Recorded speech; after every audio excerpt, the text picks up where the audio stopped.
Olá amigos, saudações a todos meus amiguinhos aí, meus alunos. E esse vídeo aqui é para você que está começando a aprender o xadrez aí. Se você já é um rating alto aí, acima de 1800, nem perca tempo, porque tudo que eu vou falar aqui você já sabe e você deve saber muito mais. Esse meu vídeo aqui para dar uma pequena orientação para aqueles que estão começando, aprender as regras agora, né? Tá bom? E hoje eu tive mais uma vez aqui no parque da cidade divulgando o xadrez, né? Então, olha como eu faço. Esse é um exemplo que vocês podem até fazer na sua cidade. Eu vou com a minha bicicleta, levo esse banner, vem aprender xadrez com o André, tá bom? Lá no fundo tem o tabuleiro, né? O tabuleiro, vamos pegar aqui uma imagem do tabuleiro. Vamos lá, vou voltar aqui. Eu coloco o tabuleirinho numa mesa, aqui ó, vocês podem observar. Tem uma mesa de cimento, eu deixo o banner na bicicleta, por aí passam pessoas, elas vão parando, vão ficando curiosas, todas elas perguntam se tem que pagar para jogar xadrez, né? Eu falei, não, aqui é tudo gratuito. Se você aprender, esse é o pagamento. Aí vem crianças querendo aprender xadrez, vem adultos, vem pessoas que jogam, a gente bate papo, eu aproveito para fazer propaganda das minhas aulas, acabo vendendo materiais. Hoje mesmo queriam comprar peças, tabuleiros, relógios, né? Então a gente vai fazendo um comércio. E ao mesmo tempo vai ensinando as crianças. E despertando e incentivando para jogarem xadrez, tá bom? Isso é uma coisa legal, se você gosta muito do xadrez, você pode fazer uma experiência dessa. Você está fazendo um bem para a nossa sociedade, para as crianças, tá? O xadrez. Cada criança que começa a gostar do xadrez é uma criança que tem uma mudança na sua vida, tá bom? Então vamos lá. Esses dias aí eu peguei um tabuleiro, vou mostrar algumas modificações. Esse aqui é um tabuleiro Fischer com casa 55 que eu colei numa placa de MDF. Esse tabuleiro, na verdade, ele sofreu um probleminha e eu acabei colando ele aqui, tá bom? Esse é um tabuleiro Fischer. Aí nós temos um tabuleiro, acho que é da Xalingo, de Napa antigo, tá vendo? Ele não parava quieto, ele se dobrava todo, então eu colei ele numa placa de MDF também, com cola de sapateiro aqui, tá bom? Ele era horrível, ele ficava todo torto, ele não endireitava, eu acabei colando ele, deixei um vidro em cima e ele ficou muito bom. Então é uma coisa que você pode fazer com tabuleiros de lona que não ficam certinhos. E vamos mostrar para vocês o primeiro tabuleiro Fischer nas cores bege e verde, você já deve ter conhecimento, com casas de 55 milímetros. Esse aqui você pode também colar numa prancha de MDF, se você preferir, para ele ficar bem sólido. Ou colocar um vidro em cima, ou simplesmente jogar assim, sobre uma mesa boa. Aqui as casas têm 55 milímetros, e tem gente que não gosta dessas letras, porque o pessoal é muito bom e não gosta de ficar com letras. Na mente dele já tem essa codificação certinha, tá bom? Então aqui no cantinho tem o nome do Fischer, né? Ó, no cantinho. E vamos pegar aqui agora o outro tabuleiro Fischer que pediram para fazer, eu fiz com casas de 60 milímetros. E é muito legal casas de 60 milímetros. O jogo fica muito legal, fica muito aberto, bem bacana. E também, seguindo os pedidos dos meus clientes, pediram um tabuleiro marrom e marrom claro, que é muito legal também, com casas de 60 milímetros. E a numeração está bem discreta no cantinho, tá bom? Letras bem pequenininhas. Bom, tabuleiro já paramos por aqui. Se vocês precisarem, pode fazer o contato comigo e entre em contato por aqui. Mas vamos lá. Comentando sobre o xadrez de novo para quem quer aprender. Olha, primeira coisa, a pessoa tem que entender bem as regras, né? As regras do primeiro os movimentos, depois os movimentos especiais, que são o roque, o grande e o pequeno, a promoção de peças, o El Passant e o sensacional movimento do cavalo, que é a única peça que pode saltar. Então, as regras a pessoa tem que entender bem. E se ela for participar de uma partida, ela tem que estabelecer no começo da partida algumas normas que você fala com a pessoa. Olha, vamos usar aquela técnica, tocou na peça, tem que jogar? Ok, então tocou na peça, tem que jogar.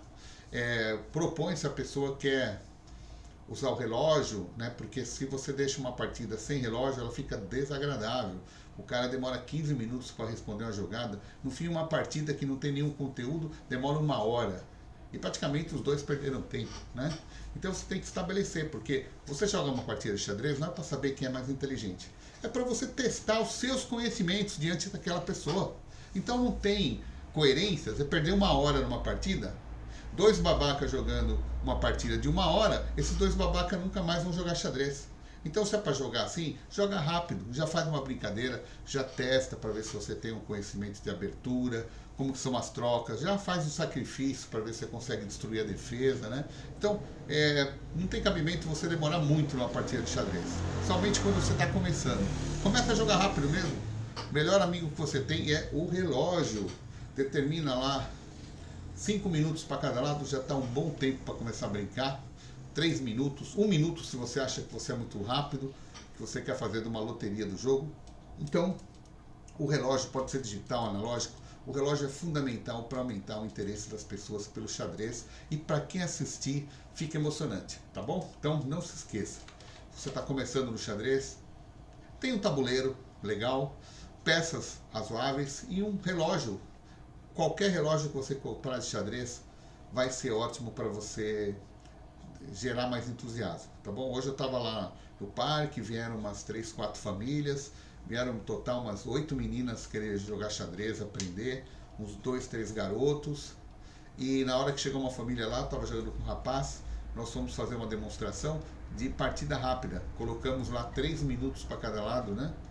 E jogamos, o pessoal ficou animadíssimo, as crianças, pela rapidez do jogo. O jogo fica dinâmico, ele é atrativo. Então, quando você for fazer uma demonstração de xadrez, nunca faça uma demonstração com partidas de 10, 15 minutos. Você vai matar o pessoal de tédio, tá bom? Então, velocidade é importante para a gente divulgar o xadrez. E velocidade também é importante para você que está começando, para a tua cabeça sair daquela zona de conforto e começar a raciocinar. No dia que você achar que você tem um certo conhecimento, você tem uma propriedade desenvolvida em você, você já leu, estudou um pouquinho, quer colocar em prática algumas coisas, então aí você vai para uma partida longa. Aí faz uma partida agradável, com um amigo seu que tem muita paciência, toma um uísque, põe um café lá e vai sossegado, tá bom? Então, tá aí. E se você tem medo do Covid, é muito fácil. Põe um tabuleiro aqui, põe uma placa de vidro, um tabuleiro lá, e você fala a jogada, a pessoa espelha e vocês vão jogando em tabuleiros separados sem pegar vírus. Não precisa nem usar máscara, basta ter um vidrão pela frente, ninguém vai infectar ninguém, tá bom? Para os medrosos. Então vamos lá, vamos voltar. Primeiro as regras, depois você puder usar o relógio, você vai ficar muito legal. Bom, regras, depois que você aprendeu todas as regras, se você vai participar no campeonato, você tem que ter algumas noções também, né? Lógico que você precisa saber a notação algébrica. Se você quer participar de um torneio, é obrigatório que você tenha notação algébrica para poder... É como se fosse uma comprovação dos seus movimentos. Num movimento, tem muita gente que é malandra, né? Tinha uns velhinhos que eu conheço aí que jogavam no parque, que de repente no jogo ele estava com 2 bispos na casa branca, ou 2 bispos na casa preta. As diagonais, ele pulava a diagonal e ia para outra. Então, para evitar isso, por isso que nos campeonatos, nos torneios, você tem que anotar a sua jogada e a jogada do adversário, tá bom? Então, a notação algébrica é algo muito importante que você tem que aprender, além das regras, para você participar de uma competição de xadrez, tá bom? Então, vamos lá, repetindo para você. Regras, você está habituado a usar o relógio e você conhecer a notação algébrica. Aí você já está habilitado para entrar no campeonato, pelo menos para fazer alguma coisa. Nem que você perca de todo mundo, você participou de um torneio, você ajudou o xadrez, você divulgou, você está aprendendo, tá bom? Vencer não é tudo, embora todo mundo quer vencer, né? Mas vencer é só um subproduto da tua vitória. A tua verdadeira vitória é você estar jogando xadrez e evoluindo em relação a você mesmo, tá? Então vamos lá. Você está aprendendo xadrez? Então, depois que você conhece as regras, conhece o relógio, já tem a notação algébrica, aí que vem o ponto. Você não deve perder seu tempo estudando 1000 aberturas. Não vai te levar a nada. Você vai ficar 2 anos estudando aberturas, você vai ter um conhecimento de abertura, né? Começou o jogo, você vai bem. Aí chega no meio do jogo, você perde. Você já perde toda a sua vantagem. E aí no final do jogo, você apanha vergonhosamente. Então, tem um conhecimento básico no xadrez, comece a estudar finais, principalmente finais elementares, com torre e rei, duas torres, fazendo escadinha, é dama e rei. Os mates mais fáceis que você vai fazer. E depois você também tem que conhecer os padrões de checkmate. Checkmate do Lucena, o cavalo, aquele que ele pega o rei lá no cantinho, o peão do Damiano, tá? O checkmate das ombreiras, e assim vai, tem N checkmates do Rete. Então muitos checkmates você vai começar a entender melhor vendo os padrões que já foram usados no passado, tá? Os jogos que eu recomendo para quem está começando, que são muito legais, são jogos de 1600, do El Greco, tá? Algumas coisas do Rui Lopes. Você vai pegar essas partidas antigas que são muito emocionantes, tá? Do xadrez romântico, essas são as melhores para quem está começando, para entender a beleza do xadrez. Vamos lá, finais, você começou a dominar um pouquinho, fazer uns testes de finais, conhecer os checkmates padrões, aí você vai começar a estudar o meio jogo, que é o mais complicado de tudo, é o meio jogo, porque é onde as coisas vão começar a se decidir, tá? Aí depois que você tem um certo conhecimento de finais, padrões e meio jogo, os padrões de mate, aí você começa a diversificar um pouco suas aberturas. Não é para estudar todas as aberturas, passa por cima de todas um pouquinho, só para ver como é o começo, para saber o nome delas, mas não é preciso decorar nada, só entenda como funcionam os mecanismos. E defesas. E depois você vai escolher uma defesa que você se dá melhor, por exemplo, me dou bem com a defesa francesa, eu ganhei a partida. Então, continua jogando a defesa francesa. Cada 2, 3 partidas que você faz com a defesa francesa, por exemplo, você vai parte para estudar uma Philidor, coloca lá no meio. Uma Nardolph, por exemplo. Abertura, você vai estudar abertura inglesa. Estuda, vê como que é, só para você saber. E procura, tem muitos vídeos legais que falam assim, como acabar com a defesa francesa, como enfrentar uma abertura London, né? Então você vai começar a pegar as dicas. Tem canais excepcionais aí de xadrez, do Rafael Chess, do Xadrez Brasil, tem do Lapertosa, do Sup, nossa, tem o Evandro Barbosa, tem um pessoal genial aí que é muito legal, tem o Leitão também que é sensacional. Então esse pessoal, eles dão muitas dicas boas, que você pode ficar aqui o dia inteiro procurando no YouTube, ótimos instrutores de xadrez para te dar boas dicas, né? Tá bom? Então aí, como que você vai começar uma partida de xadrez? Então você tem vários objetivos que você pode alcançar. E durante a partida você vai pensar neles. Então eu vou citar aqui para vocês um ponto importante.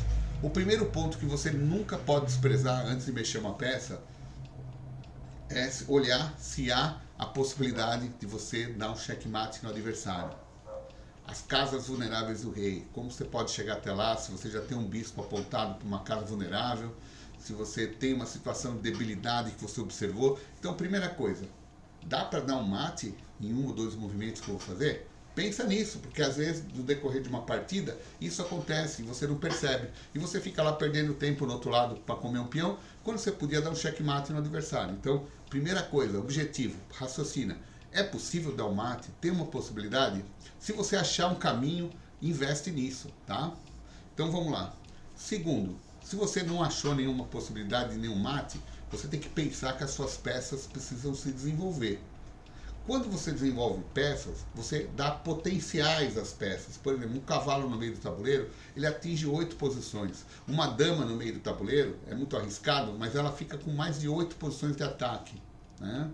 Por exemplo, você desenvolve os peões, mexe o mínimo de peões possíveis no começo da partida, no máximo 2, tá? Depois você desenvolve os cavalos, depois os bispos, liga a torre com a dama ou a torre deixa o espaço vazio e fica sempre com a possibilidade de você fazer o roque. Deixa para fazer o roque sempre por último. Evita de fazer o roque logo no começo da partida. Não dá um mapa na mina para o adversário. Não começa logo assim, já faz o roque pequeno. Porque o adversário fala, é tudo o que eu queria, saber onde a vítima foi fazer o roque, que agora eu vou concentrar toda a minha força. Ele faz o roque grande, manda os peões da ala do rei para cima e você vai perder toda a sua estrutura de peões pelo combate dos peões que vai acontecer. Então, presta atenção. Nunca faz o roque antes do seu adversário. Presta atenção nisso, tá bom? E toma cuidado com o peão de H6, se você está jogando de pretas. porque muita gente sacrifica o bispo e faz um buraco na tua defesa. E não dá tempo das forças que estão na ala da dama migrarem para a ala do rei. E você acaba perdendo a partida, tá? Então, cuidado com isso. Bom, aí você tem o desenvolvimento das peças. Depois, você também sempre tem que pensar, não pode descartar, mas também não é objetivo do seu jogo, é a vantagem material, mas sempre é importante. Normalmente, quando você consegue 1 ou 2, 3 pontos de vantagem, se você não quiser ter trabalho, você empurra com a barriga a partida, você ganha, tá bom? Só tomando cuidado. Se você estiver jogando uma simultânea com várias pessoas, não tenta inventar muita coisa. Observa, foca na vantagem material, que depois você leva o jogo para frente com jogadas muito lógicas, sem pensar em estratégias mirabolantes, você consegue vencer a maioria, tá bom? Isso se você estiver bem preparado, os outros não, tá? Outra, você tem que sempre pensar que tudo que é ruim para o teu inimigo é bom para você, tá? Isso você tem que guardar sempre. O que for ruim para o teu inimigo é bom para você. Então, por exemplo, você está jogando, você coloca uma situação, avança os peões e o adversário tem que recuar um cavalo, tem que recuar um bispo. Você faz ele perder tempo, ele mexer mais uma vez uma mesma peça quando o desenvolvimento dele não está completo. Então, isso é uma coisa boa para você. Você obrigar o adversário a recuar. E ele gasta tempo, porque ele tem que saber onde ele vai pôr aquela peça, entendeu? E de repente, uma situação muito complicada, o cavalo não tem como voltar, você acaba tomando uma peça do adversário, porque algumas peças não tem como retornar da onde que elas saíram, tá? Então, você tem que fazer o inimigo perder o espaço. Perder o espaço é ele recuar, ele mudar de posição e você ganhar posições para aumentar o potencial das suas forças. Sempre criando situações desagradáveis para o seu adversário. O cara vai ficando irritado, porque você vai fechando o jogo, vai cercando, vai fazendo trocas que ele não esperava. Por exemplo, está jogando com um adversário que mexeu o cavalo 3 vezes. Aí você troca esse cavalo por um bispo. Ou troca por um cavalo seu que acabou de sair do desenvolvimento.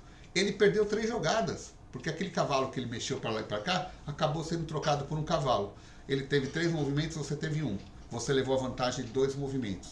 E cada movimento que você leva de vantagem, se você usar um planejamento bem legal, você vai ter uma vantagem final muito boa, tá? Então fazer o cara perder tempo. Então vamos lá. Outra situação, você sempre tem que ficar atento. Se você puder criar algumas debilidades para o adversário, vão ajudar você. Peões dobrados, tá? É muito importante.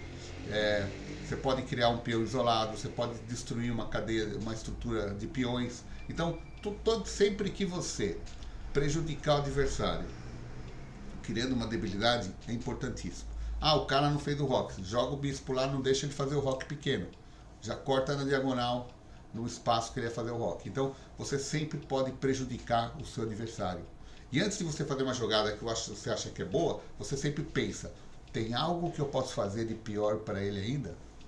Parece crueldade? Não, é necessidade. Então, quando você acha que vai fazer um down check, a oprimir, você fica pensando, será que eu posso fazer algo pior do que eu já vou fazer? Aí que tá, porque aí vem uma coisa legal, que normalmente quando o cara está numa inferioridade, ele não tem um ponto vulnerável, ele tem vários. Você tem que estudar isso com calma. Nunca jogue por impulso, mesmo que você ache, não, agora eu vou chegar lá e vou tomar a torre. Pensa, porque às vezes algumas peças são deixadas no ar assim, podem ser armadilhas. Muita gente dá peças de armadilha, você vai lá, pega o peão, desguarneceu a sua estrutura, ele lança um ataque, você não tem como defender e acaba tomando mate. Então, desconfie de todas as peças que são dadas de graça.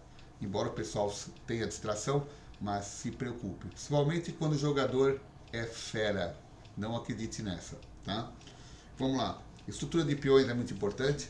Você sempre tem que observar isso, evitar os peões dobrados, montar estruturas boas, destruir estruturas, porque no final do jogo essas estruturas vão ser determinantes.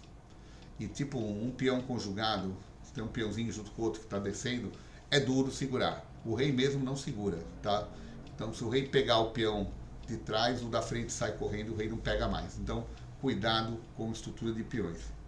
Agora vamos para a parte mais bonita do xadrez. Quando você pega um cara que sacrifica a peça e consegue te dar um mate, dê os parabéns para ele 2 vezes. Esse cara realmente fez a essência do xadrez. Porque não tem coisa mais bonita no xadrez do que uma vitória com sacrifícios. Por isso que eu sou um fã do Alekhine. O Alekhine sacrificava muitas peças, outros jogadores fantásticos, Mikhail Tal também, né? O Fischer fazia algumas coisas, mas o Alekhine era mestre nisso. Ele sacrificava propositalmente para conseguir vencer a partida. No final ele terminava sem dama, sem torre e dava um belíssimo mate. Então a verdadeira beleza do xadrez é no sacrifício.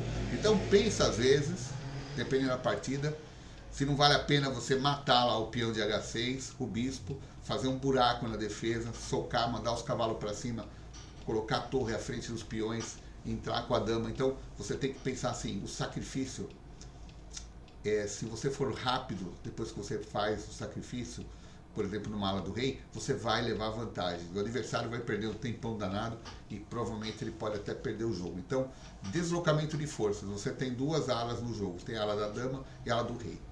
Toda vez que tem uma partida sensacional, você vê que o adversário consegue transferir as forças para um lado que o adversário não está preparado para receber. E essa vantagem material e posicional que vai dar a vitória e vai gerar o checkmate, tá bom? Então, sacrifícios são realmente a coisa mais legal que tem numa partida de xadrez. Eu vou colocar umas frases aqui para vocês, que eu anoto aqui, eu mostro para meus alunos. Ó. O controle do tempo pode te dar a vitória. Por isso você tem que entender o relógio. Se você tem uma partida rápida de 1 minuto, 2 minutos, 3 minutos, você não pode ficar perdendo muito tempo. Faça movimentos simples, proteja as peças sempre, estruture bem uma boa defesa e deixe o tempo correr, que a vitória vai ser sua, tá? Então o controle do tempo depende de você. E aquilo que eu falei, a beleza da partida está nos sacrifícios. Seja ousado, tente fazer sacrifícios de brincadeira. Quando você está brincando com um amigo, com um irmão, com um colega, faz um sacrifício para ver o que dá. De repente pode dar um resultado bom e você criar um método interessante para poder chegar na vitória. Essa frase aqui não é minha, é do meu xará, o Philidor, né? Os peões são a alma do xadrez, de Philidor, que realmente foi um grande gênio. Inclusive o Rafael Leitão diz que o Philidor foi um dos melhores jogadores que ele considera. E eu não duvido, pela época que foi, e pelo que o Philidor conseguiu nos ensinar, escrevendo livros, dando muitas teorias, e ele acreditava muito nos peões. Lembra-se, um peão pode virar uma dama. E um sacrifício de dama para conseguir promover outra dama é sensacional, tá bom? Outra coisa também, que o Emanuel Lasker dizia, que é muito importante, ameaça é mais forte que a execução. Muitas vezes as pessoas entram em pânico, tem uma jogada forte para acontecer, a pessoa está preocupada com aquilo, o inimigo vem pelo outro lado e consegue dar o mate. Então, a ameaça ela é muito mais forte que a execução. Lembre-se disso.